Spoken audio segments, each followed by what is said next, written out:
agriculture, sa tinuray niya ang ato nga programa sa agriculture should be sustainable. Ilan yung question sa una, no?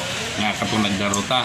O niya, sa atong pagdaro, may siya nga, lang sustainable lang inyong program sa agriculture. Morning, sa tinuray lang yun. Muna itong ilang tao with the mayor, no? In fact, we suggest to the mayor that we will give all out support sa atong mga farmers, no?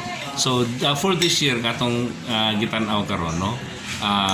Ang atong Department of Agriculture is strongly supported by our city officials, no? Una, ang atong gihimo to make it sustainable ang atong mga farmers. Natay libreng laro, no? Doon natay traktor, no? Doon natay i-assign nato sa ato nga mga barangay nga libreng laro sa atong tractors, no? So we have 7 tractors nga atong gihatag sa kabukiran. Libre ni, libreng gasolina, libreng driver, no? Para lagi modaro nga to sa itong kabukiran.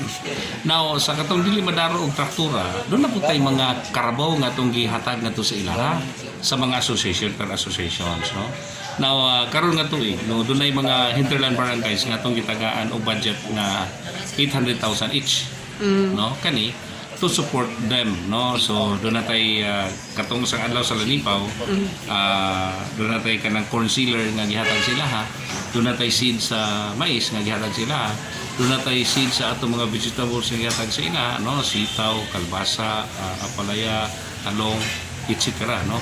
And then doon na po tayo mga herbicides, no? Kana bitaw imbis nga maglampas na sila kay sila kapoy kay maglampas, tagal herbicides to kanang spray na to sagbo para malimpyo ang ilang uma, no?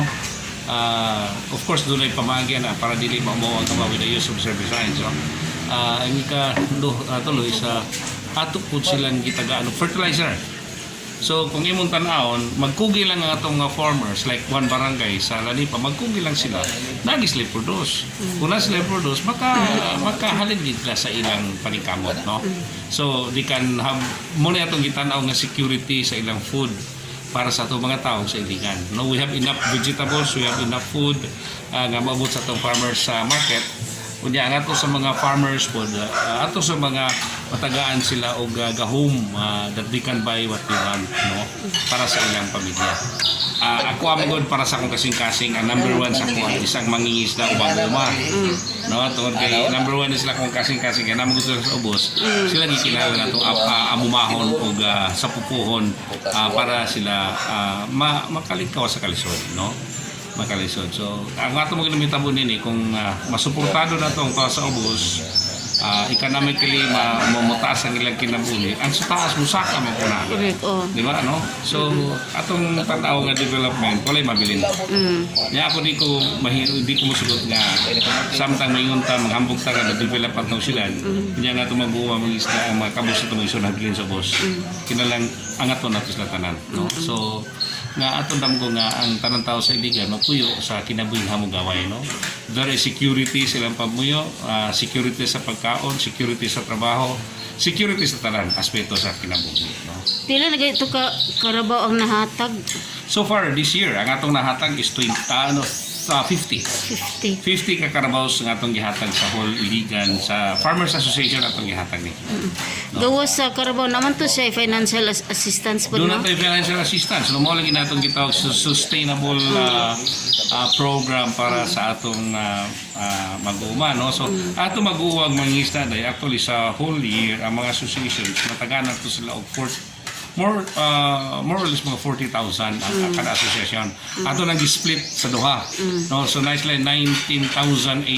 So a little less than 40,000 kada association. So sa tibok iligan, no, sa tibok iligan. So with that financial support, ila na magamit para pagtabang sa usag-usa, no, maybe ilang na kooperatiba nila, usahawan na nila sila na magkuhan kaya para sila sa makatabang din sila kagalingon, no. So napo na insurance sa tugimo sa mag-uma, no? Insurance ilang mga hayop, insurance ilang mga instrumento sa pag-uma, insurance po sa ilang crops, o insurance po mismo sa ilang kaugalingon, no? Nga kung pananglitan wala sila harvest. Kung panalitan dumadisgrasya sila. Doon ay mahatag nila silang pamilya, doon makuha para sila. Panalitan ilang crops is failure, doon ay mahatag sila. So unsa pa ikadugang ni Mamansi? So mora gyud ang kaning magpag-umagid actually no sa kinabuhi sa mag-uma importante kani no kaysa atong pagkaon food security sa atong Kung wala sila, wabi pud tay makaon. mo na diya kung wala sila wala kung wala ta actually atong pamaw isda man pero doon na tay mga panakot so ang imong ganumduman din sa imong pagkaon sa isda ang imong mangingisda ug imong uma di ba ang atong umay kung ikaw na to kung wala pa ni mag-uma watay bukas malungan no so that is how important the farmer and the fisherman para sa ato kinabuhi no that is why para sa ko we should love them no we should support them. Importante niya. Ako sa mismo, mag-umam ako, nag-enjoy kayo ko na eh. Lagi.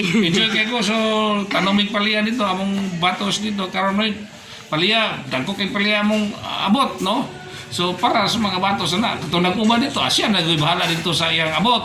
Ang manima ng mga batos, may kamot po na silang baligya para makaporsinto po sila sa mag-uma dito. Oh, maulagi. Maulagi gyud. So, balipay po na sila po doon. So unsay ikasulti na atong mga detractors diha Mamansi? Kana sila mga detractors na to. Ano mo, relax na mo, take it easy lang. No? Apil mo sa akong pagmahal. Apil sa mo sa akong pagandoy nga ang inyong kinabuhi maharuhay po ug mahamugaway. No? Ug kamusta, apil mo sa atong paningkamot nga all of us will have the security nga atong kinahanglan sa atong all aspects sa atong kinabuhi. No, para sa ilapod, sa lang na kay politika mo guni. Wala kundi kung wa kay detractor so may lamig mo politika no ila mo nang gihimo kay doon po sila gilabanan no pero nindot po kung arin lang sila laban ri kay pag tinabang ita para sa atong mga tao no labi na sa mga kabus Okay. okay Thank you.